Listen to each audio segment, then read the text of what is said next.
അങ്ങനെ ഫിറോസ് ഖാൻ രംഗത്തെത്തിയിട്ടുണ്ട്. ഫിറോസ് ഖാൻ എന്താ പറയുക ഇത്ര ലേറ്റ് ആവുമെന്ന് ഞാൻ വിചാരിച്ചിരിക്കുകയായിരുന്നു കേട്ടോ. എന്ന് വെച്ചാൽ ഫിറോസ് ഖാൻ സജിനയുടെ ചീട്ട് കീറി എന്ന് വേണമെങ്കിൽ പറയാം. തെളിവ് സഹിതം എല്ലാ ഡീറ്റെയിൽ ആയിട്ട് കൊടുത്തിട്ട് കേട്ടോ. സ്വപ്നത്തിൽ പോലും വിചാരിക്കാത്ത മറുപടികളും കാര്യങ്ങളൊക്കെയാണ് കേട്ടോ. അപ്പോൾ അതിന് മുമ്പ് നമുക്ക് എന്താണ് കാര്യമൊന്നും മനസ്സിലാക്കാത്തവർക്കായിട്ട് പറയാം. ബിഗ് ബോസ് മലയാളം സീസൺ 2 2 മത്സരാർത്ഥികളായിരുന്നു സജിനയും ഫിറോസും. രണ്ടൊരു ദമ്പതികളായിട്ട് തന്നെയായിരുന്നു കേട്ടോ പോയത്. അതിനുശേഷം അത് കഴിഞ്ഞ് മത്സരം കഴിഞ്ഞ് പുറത്ത് വന്നതിന് ശേഷം ഇവർ തമ്മിൽ ഡൈവേഴ്സ് ആവുന്നു.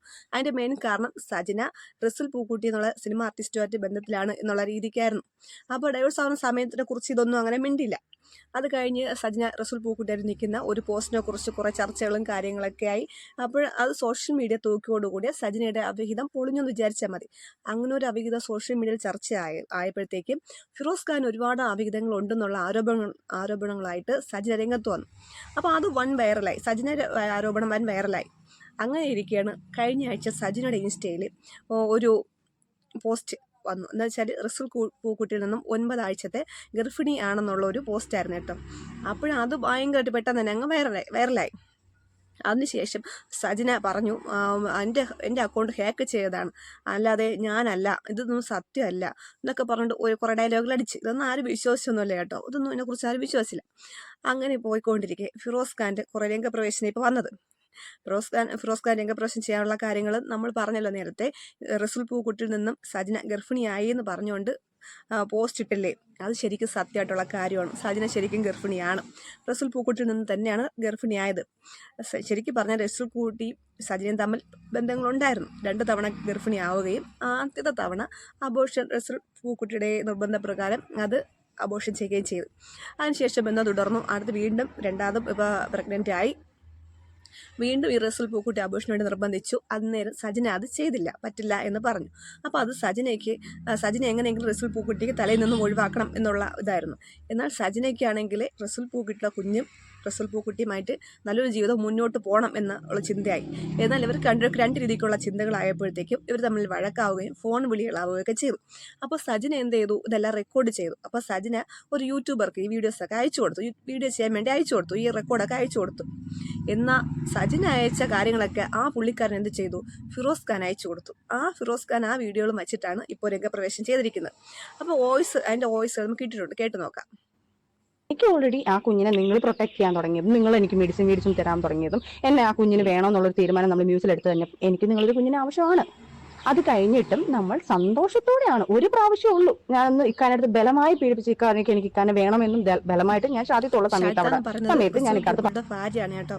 ഒരു ഭാര്യ ഉണ്ടായിരിക്കെ തന്നെയാണ് ഈ റസൂൽ പൂക്കുട്ടി സജിനയായിട്ട് ഈ ഒരു ബന്ധം തുടർന്നത്. വാക്കുകൂടി കേട്ടോ. പ്രാവശ്യം അതായത് കഴിഞ്ഞ മാസം, അതായത് ഈ പ്രശ്നങ്ങളൊക്കെ നടക്കുമ്പോൾ നമ്മൾ സന്തോഷത്തോടെ ഫിസിക്കൽ അറ്റാച്ച്മെന്റ് ആയപ്പോഴാണ് ഈ കുഞ്ഞായത്. അല്ലാതെ ഞാൻ നിങ്ങളെ പീഡിപ്പിച്ചോ, ഞാൻ നിങ്ങളെ അബ്യൂസ് ചെയ്തോ, നിങ്ങളിരിക്കുന്ന സാധനം എടുത്തിട്ട് എൻ്റെ അടുത്ത് വെച്ചിട്ട് എനിക്ക് കുഞ്ഞിനുണ്ടാക്കാൻ പറ്റത്തില്ലല്ലോ. നിങ്ങൾ എനിക്ക് ഉള്ളിൽ തന്നിട്ടുണ്ടായല്ലോ കുഞ്ഞൊരു കുഞ്ഞുണ്ടായത്. ഇനി റസൂലിക്ക ഞാനൊരു കാര്യം പറയട്ടെ, ഞാൻ ഒരിക്കലും അങ്ങനെ ചെയ്യുന്ന ഒരു കുട്ടിയല്ല. ഇവരെ കൊല്ലാൻ വേണ്ടി ദേഷ്യപ്പുറത്ത് ഞാൻ പറഞ്ഞിട്ടുണ്ടായിരിക്കും, അവര് സത്താലും കുഴപ്പമില്ല, എനിക്കിത് മതി, എനിക്ക് പൈസ മതി. ഓവർ കുബുദ്ധി, ഇക്കാടെ ഓവർ കുബുദ്ധിയാണ് നിങ്ങളെ ലൈഫിൽ. ഓവർ കുബുദ്ധിയാണ് പ്രശ്നങ്ങളെല്ലാം വരുത്തി വെച്ചതെന്ന് പറയുന്നു സജിന. റസൂൽ പൂക്കുട്ടിയോട് പറയുന്നുണ്ട്. അതെന്താണ് അങ്ങനെ പറയാനുള്ള കാരണം വെച്ച് കഴിഞ്ഞാൽ, റസൂൽ പൂക്കുട്ടിയിൽ നിന്നും സജിന ഗർഭിണിയായപ്പോൾ അതെങ്ങനെയെങ്കിലും അബോർഷൻ ചെയ്യിപ്പിക്കാൻ വേണ്ടി ആ ചിന്തയായിരുന്നു. എന്നാൽ സജിനയ്ക്ക് ആ കുഞ്ഞിനെ വളർത്തണമെന്ന്. അപ്പോൾ റസൂൽ പൂക്കുട്ടി എന്ത് ചെയ്തു, സജിനയുടെ കുറേ ഫ്രണ്ട്സിനെയൊക്കെ വിളിച്ചിട്ട് അവരോട് സപ്പോർട്ട് തേടി. റസൂൽ പൂക്കുട്ടിയെ സപ്പോർട്ട് ചെയ്യുന്നതിന് പകരം അവർ ആ റസൂൽ പൂക്കുട്ടി വിളിച്ച കാര്യം സജിനയെ അറിയിച്ചു. അതോടെ സജിനയ്ക്ക് ദേഷ്യമൊക്കെ ആയി, കാര്യങ്ങൾ കൂടുതൽ വഷളായി. അപ്പോൾ എനിക്ക് തോന്നുന്നു ഈ ഒരു ദേഷ്യത്തിൻ്റെ പുറത്തായിരിക്കാം സജിന നേരത്തെ ആ പോസ്റ്റ് ഇട്ടത്. 9 ആഴ്ചയുള്ള ഗർഭിണി എന്ന് പറഞ്ഞാൽ ആ ഒരു ഇതിട്ട്. ബാക്കി കേട്ട് നോക്കാം. വന്നതും ഇനി എനിക്ക് എത്രയോ നാളുകളായിട്ട് നീ നിന്റെ കൂട്ടുകാരായിട്ട് പറഞ്ഞോണ്ടിരിക്കുന്ന കാര്യമാണ്. എന്ത് പറഞ്ഞോണ്ടിരിക്കുന്ന കാര്യമാണ്? എന്തോന്ന് ആണല്ലോ റസൂലിക്ക, നിങ്ങളെ വൈഫിന്റെ അടുത്ത് പറഞ്ഞ പ്രഗ്നന്റ് കാര്യം പറഞ്ഞേ പറ്റത്തുള്ളൂ റസൂലിക്ക. ഇനി എനിക്ക് അല്ലല്ല, ഇനിയിപ്പോ എനിക്ക് ഇനി എനിക്ക് പറ്റത്തില്ലമ്മ. ഞാൻ എത്രയോ ക്ഷമിക്കുന്നുണ്ട് എല്ലാം. ഞാൻ കുടുംബക്കാരെ വിട്. എന്നിട്ട് ഇയാൾ നമ്മളെന്നെ സംസാരിച്ചതിന് ശേഷമല്ലേ ഇയാൾ അവരെ വിളിച്ചിട്ട് ഇങ്ങനെ സംസാരിച്ചത്? ഒരിക്കലും ഞാനും നീയും ഒരുമിച്ച് നിൽക്കേണ്ട ആവശ്യകത നീ ഇപ്പോഴും മനസ്സിലാക്കിയിട്ടില്ല. അത് ഞാനല്ലല്ലോ മനസ്സിലാക്കുന്ന റിസൽ പൊക്കുട്ടി. ചതിച്ചുണ്ടാക്കി എന്നുള്ളൊരു ഡയലോഗ് ഉമ്മയുടെ നേരത്തെ പറഞ്ഞു നിങ്ങൾ. ഞാൻ സജിന ഇങ്ങനെ ഞാൻ അത് നിർബന്ധിച്ച് പിടിച്ചുണ്ടാക്കിയെന്ന് പറഞ്ഞു. നിർബന്ധിച്ച് പിടിച്ചുണ്ടാക്കാൻ നിങ്ങൾ ഇരിക്കുന്ന സാധനം എനിക്ക് അടുത്ത് ഉണ്ടാക്കാൻ പറ്റത്തില്ലല്ലോ. അതും സ്നേഹത്തോടെ നമ്മൾ ഈ പ്രാവശ്യം വിവാന്ത കാലിക്കട്ടുള്ള വിവാന്തയിൽ നമ്മൾ പോയതും അവിടുന്ന് നമ്മൾ ട്രാവൽ ചെയ്തതും ഇതെല്ലാത്തിനും ഉണ്ടല്ലോ. ഞാൻ അതിന് വലിയ ഷോക്കായിരുന്നു. വളരെ ഷോക്ക്ഡോ? എന്ത് നിങ്ങൾ കുഞ്ഞു പോയോണ്ടോ വിചാരിക്കുന്നത്? കാരണം എനിക്ക് മറ്റേ ലണ്ടനിൽ നിന്ന് UAE നിന്ന് എനിക്ക് മെഡിസിൻ എടുത്തുകൊണ്ട് വരുന്നു, കുഞ്ഞിന് കൊടുക്കാനുള്ള പ്രൊട്ടക്ട് ചെയ്യുക, കുഞ്ഞിന് എത്രയും കെയറിംഗ് ആയിട്ട് ചെയ്യണം എന്നുള്ള സാധനങ്ങൾ നിങ്ങൾ അക്സെപ്റ്റ് ചെയ്തു എന്ന് പറഞ്ഞു കഴിഞ്ഞാൽ നമ്മൾ മ്യൂച്വലായിട്ട് എടുത്തൊരു തീരുമാനം കുഞ്ഞിനെ കണ്ടിന്യൂ ചെയ്യുന്നു പറഞ്ഞതിന് ശേഷം അത്രയും കെയറിംഗ് ആയിട്ട് നിന്ന ഒരാൾ എൻ്റെ വീട്ടിൽ നിന്നാലും എൻ്റെ ഇവിടുന്ന് പറയുമ്പോഴാലും നിങ്ങൾ എൻ്റെ വീട്ടുകാരോട് പറയുന്നത് അതെങ്ങനെയെങ്കിലും അതിനെ കൊല്ലാൻ നോക്ക്, ആ കുഞ്ഞിനെ കൊല്ലാൻ നോക്ക്. വേണ്ട എങ്കിൽ ആദ്യം ഒന്ന് അബോട്ടായതാണല്ലോ. അപ്പൊ ഞാൻ പറയുന്നു ശരി, പ്രൊട്ടക്ഷൻ എടുക്കണേ, എനിക്കത് ഇഷ്ടമല്ല എന്ന് ഞാൻ പറയുന്നുണ്ട്. അപ്പം നിങ്ങളെ സേഫ്റ്റി നോക്കിക്കൂടായിരുന്നോ? അപ്പം നിങ്ങൾക്ക് ഇനി ഒരു കുഞ്ഞുണ്ടാവും എന്നുള്ളത് അറിയാമല്ലോ. അപ്പം ഞാൻ ചോദിക്കട്ടെ, ആ ഒരു കുഞ്ഞുണ്ടാവുമ്പം ഞാനത് നേരത്തെ പറഞ്ഞിട്ടുണ്ട്, ആ ഒരു കുഞ്ഞുണ്ടായി കഴിഞ്ഞാൽ ഇനി ഒരു കുഞ്ഞുണ്ടായാൽ ഞാൻ കളയിലേക്കാം, എനിക്കത് പറ്റത്തില്ല. കാരണം ഞാൻ അന്ന് പോലും ആ ഒരു കോമയിൽ പോയത്, ഈ കുഞ്ഞ് പോയപ്പോൾ പോലും ഞാൻ എന്നമ്മയ്ക്കറിയാം ഞാനത് ഭയങ്കര മാനസികമായിട്ട് വിഷമിച്ചിരുന്നു. ഞാൻ അതിൽ എനിക്കൊരു കുഞ്ഞിനെ തന്നത്, വീണ്ടും ഒരു കുഞ്ഞിനെ തന്നത് അള്ളായിട്ടാണ് തന്നത് എനിക്കത്. അല്ലാതെ ഇപ്പം നമ്മൾ കറക്റ്റ് നിങ്ങളെ പീഡിപ്പിച്ച് മേടിച്ച് ആ സാധനങ്ങൾ എടുത്ത് ഞങ്ങളോട് ഇൻജെക്ട് ചെയ്ത സാധനമല്ലല്ലോ ഞാനിത്. നമ്മൾ സന്തോഷത്തോടെ ഹാപ്പി ആയിട്ട് നമ്മൾ ഒരു ഭാര്യയും ഭർത്താവുമായിട്ട് നല്ല രീതിയിൽ ഹാപ്പി ആയിട്ട് ചെയ്യുന്നത് എങ്ങനെയാണോ അതുപോലെ നമ്മൾ ചെയ്തിട്ടാണോ നമുക്കിത് വന്നത്. അല്ലാതെ നിങ്ങളെ പീഡിപ്പിച്ചു എന്ന് പറയരുത്. ഒരു കാര്യം മനസ്സിലാക്കി, ഇതൊക്കെ എന്റെ മനസ്സിൽ കിടക്കുന്ന കാര്യങ്ങളാണ്. അയ്യോ, ഞാൻ ചോദിക്കട്ടെ പൂക്കുട്ടി, നിങ്ങൾക്ക് കുഞ്ഞിനോട് ആത്മാർത്ഥ ഒരു തന്തയെന്നുള്ളൊരു സാധനം നിങ്ങളിൽ ഉണ്ടെങ്കിൽ ഉണ്ടായിരുന്നെങ്കിൽ ഉറപ്പായിട്ട് ഞാൻ നിങ്ങൾക്ക് പറഞ്ഞു ആ കുഞ്ഞിനെ കൊല്ലാൻ നടക്കുന്ന നിങ്ങളെ ഞാൻ നിങ്ങളടുത്ത് പറയണോ? ആ കുഞ്ഞിനെ കൊല്ലാൻ വേണ്ടി നടന്ന നിങ്ങളുടെ ബുദ്ധിയെങ്കിലും ഉണ്ടെങ്കിൽ ഇത്തരം കാര്യങ്ങൾ സംസാരിക്കുന്ന സമയത്ത് അത് റെക്കോർഡ് ചെയ്യുകയും യൂട്യൂബർക്ക് അയച്ചു കൊടുക്കുകയൊക്കെ ചെയ്യും. അപ്പൊ എവിടെ കിടക്കുന്നു വേണമെങ്കിൽ നമുക്ക് ചിന്തിക്കാം. ബുദ്ധിയാണ് കുറച്ചെങ്കിലും ഓരോ ഉണ്ടെങ്കിൽ ഇത് ചെയ്യൂല. ലേശം ഇല്ല എന്ന് വേണമെങ്കിൽ പറയാം കേട്ടോ. ഇപ്പം കറക്റ്റ് എല്ലാം കൂടി കറങ്ങി തിരിഞ്ഞ് കിട്ടേണ്ട ആളുടെ കയ്യിൽ തന്നെ കിട്ടി, ഫിറോസ് ഖാൻ്റെ കയ്യിൽ കിട്ടി. അദ്ദേഹം അതെടുത്ത് പ്രയോഗിക്കുകയും ചെയ്തു. സജിന ആ വോയിസൊക്കെ അയച്ചു കൊടുത്ത യൂട്യൂബർ അതിനെ ഒറ്റിയെന്ന് പറഞ്ഞാൽ മതി. അപ്പം അയാളെയാണ് നമ്മൾ അഭിനന്ദിക്കേണ്ടതല്ലേ. ഈ വോയിസ് എല്ലാം പുറത്തു വിട്ടതിന് ശേഷം സജിനെക്കുറിച്ച് ഒരുപാട് കാര്യങ്ങൾ ഫിറോസ് പറയുന്നുണ്ട്. മെയിനായിട്ട് ഫിറോസ് പറയുന്നത് സജിനയുടെ ആദ്യത്തെ അവിഹിതമൊന്നും അല്ല, ഇതിനു മുമ്പേയും ഒരുപാട് അവിഹിതങ്ങൾ ഉണ്ടായിരുന്നു. അതിൽ ഓരോന്നോരോന്നായിട്ട് അദ്ദേഹം എണ്ണി പറയുന്നുണ്ട് കേട്ടോ. അതിൽ ആദ്യത്തെ എന്ന് പറയുന്നത്, ഇവർ രണ്ടുപേരും വിവാഹം കഴിച്ച സമയത്ത്, സജിനയും ഫിറോസും വിവാഹം കഴിച്ച സമയത്ത് രണ്ടുപേരുടെ സെക്കൻഡ് മാരേജ് തന്നെയായിരുന്നു. അതിനുശേഷം സജിന ചെയ്ത പരിപാടി അയൽവാസിയായിട്ടുള്ള ഒരാളുമായിട്ട് ഇതുപോലെ റിലേഷൻ ഉണ്ടായിരുന്നു. അത് ഫിറോസ് ഖാൻ തന്നെ പറയുന്നതാണ് കേട്ടോ, അല്ലെങ്കിൽ കേട്ട് നോക്കാം. ഞങ്ങൾ വിവാഹം കഴിച്ചൊരു 5-6 മാസം കഴിഞ്ഞപ്പോൾ ഞാൻ ഇവളുടെ മൊബൈലിൽ നിന്ന് എനിക്ക് കുറച്ച് ചാറ്റുകൾ കണ്ടു. അത് നിയാസും ഇവളുമായിട്ടുള്ള കോൺവെർസേഷനാണ്. അപ്പം കഥ ഇതാണ്, എന്നോട് ചിലർ എൻ്റെ അടുത്ത് സൂചിപ്പിച്ചിരുന്നു ഓൾറെഡി ഈ നിയാസും ഇവളുമായിട്ട് കണക്ഷൻ ഉണ്ടെന്നുള്ള ആ ഏരിയയിൽ തന്നെയുള്ള ചില എൻ്റെ സുഹൃത്തുക്കൾ പറഞ്ഞിരുന്നു. പക്ഷെ ഞാനന്നത് വിശ്വസിച്ചില്ല.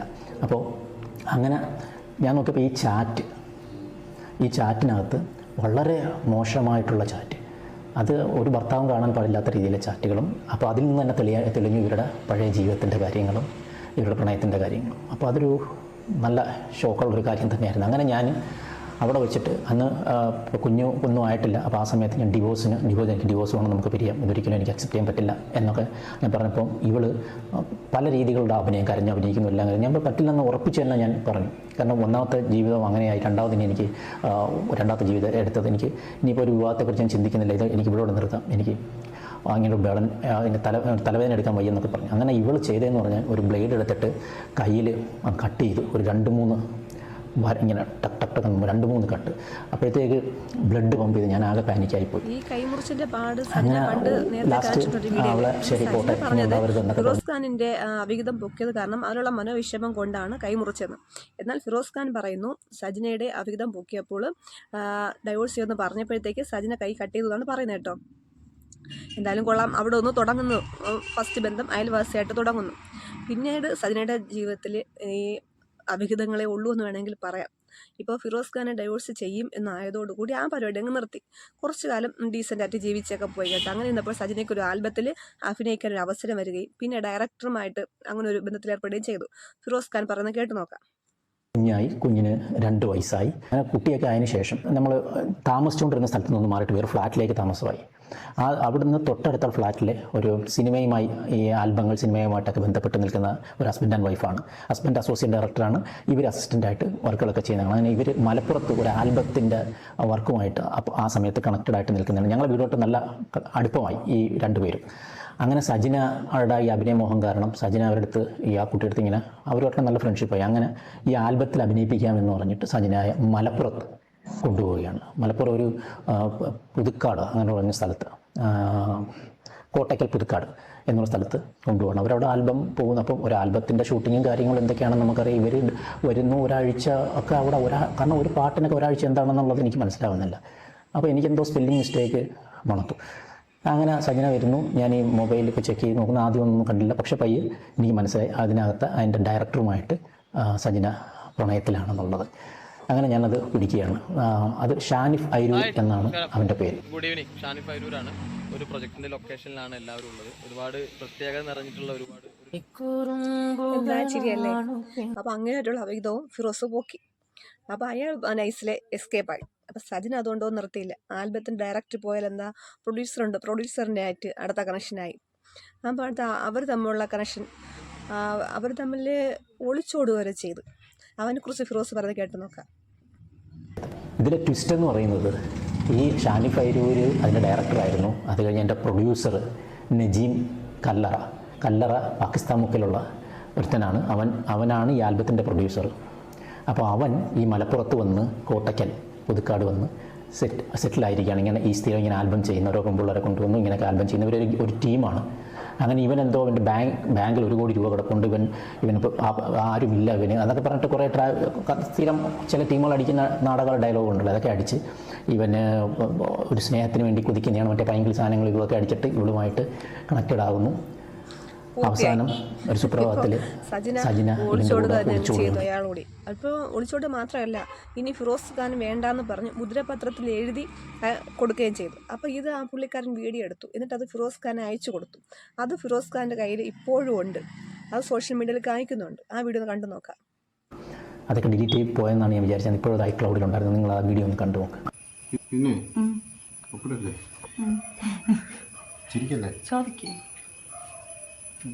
ഇഷ്ടത്തിലാണോ ചെയ്യണം? എന്റെ സ്വന്തം ഇഷ്ടത്തിലാണ് ഞാൻ ജീവിക്കുന്നത്. ഇത്രയും വ്യക്തമായിട്ട് ഞാൻ എഴുതിയിട്ട് ഇനി ഫിറോസിനോട് ജീവിക്കാൻ വട്ടുണ്ട. പ്രേരിപ്പിച്ചല്ലേ? എൻ്റെ സ്വന്തം ഇഷ്ടത്തിൽ ഞാൻ ഇറങ്ങി വന്ന് സ്വന്തം ഇഷ്ടത്തിൽ എഴുതി. എനിക്ക് നാളെ കാലത്ത് എൻ്റെ ലൈഫിൽ, നമ്മളെ ലൈഫിൽ ഒരിക്കലും ഒരു ബാധ്യത ആവില്ല ഫിറോസ്. അതിന് വേണ്ടിയിട്ട് എഴുതി. ഓക്കെ, നീ എന്തെങ്കിലും ആ ചിരിയും കരച്ചിലും എല്ലാം കൂടി ബഹളം ഉണ്ടാക്കിച്ചാണ് എല്ലാവരെയും വിശ്വസിപ്പിക്കുന്നത് കേട്ടോ. അപ്പം ഇതെന്താ പറയല്ലേ, ഇത്രയുമൊക്കെ ചെയ്ത് കൂട്ടുമ്പോൾ അവനവൻ്റെ മക്കൾ കാണുന്നു എന്നെങ്കിലും ഒന്ന് ചിന്തിക്കേണ്ടേ അല്ലേ. ഇതെന്തോന്ന് ഒരു ഇതൊക്കെ പറയുന്നതിൽ തന്നെ എന്തെങ്കിലും സത്യാവസ്ഥ ഉണ്ടോ എന്ന് പോലും അറിയാൻ പറ്റാത്തൊരു കാലം എന്ന് വേണമെങ്കിൽ പറയാം. ഇപ്പോൾ കഴിഞ്ഞ ആഴ്ചയൊക്കെ എന്തെല്ലാം ബഹളങ്ങളായിരുന്നു. അന്ന് പറഞ്ഞതും ആരും ഒന്നും വിശ്വസിച്ചൊന്നുമില്ല. അപ്പോൾ ഇപ്പോഴത്തെ സജിനയുടെ ഒരു ആവശ്യം എന്താണെന്ന് വെച്ച് കഴിഞ്ഞാൽ 3 കോടി രൂപ റസൂൽ പൂക്കുട്ടി കൊടുക്കണം. വിവാഹ ബന്ധത്തിൽ നിന്ന് മാറിയാലും കുഴപ്പമില്ല, 3 കോടി രൂപ കൊടുക്കണം. അവർക്ക് കാശാണ് ആവശ്യം. ഇതാണ് പറഞ്ഞുള്ള ആവശ്യങ്ങളായിട്ട് വരുന്നത്. ഇപ്പോൾ ഒരു വോയിസ് കൂടി നമുക്ക് കേട്ട് നോക്കാം. ഇല്ല, ഇന്ന് ഞാൻ പറഞ്ഞിട്ടുണ്ട് അയാളുടെ ഫാമിലി വേണ്ടെങ്കിൽ അയാൾ ഇന്ന് 3 CR ഇന്ന് ഇവിടെ കൊണ്ടുവരണം. എനിക്ക് പൈസ മതി മോനെ. എനിക്ക് ഇനി എന്തായാലും ഇങ്ങനെ വേണ്ട. എനിക്ക് ഹാപ്പി ആയിട്ട് ജീവിക്കണം. എന്റെ പൊന്നും ഇല്ലല്ലോ, അപ്പുറത്തെ റൂമിൽ ഇരിപ്പുണ്ട്. ഞാൻ പറഞ്ഞില്ലേ, ഇവിടുന്ന് ഇറങ്ങുവാണെങ്കിൽ ഒന്നല്ലെങ്കിൽ എങ്ങനെ ഷാദിയ എന്നുള്ളത് അയാളെ ഫാമിലിയും അയാളെ അഭിമാനമാണ് വരുന്നത്.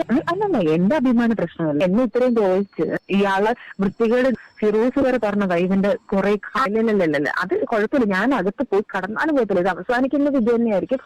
3 CR ഇപ്പം നിലവിൽ ലാസ്റ്റത്തെ ആവശ്യം എന്ന് പറയുന്നതാണ് കേട്ടോ.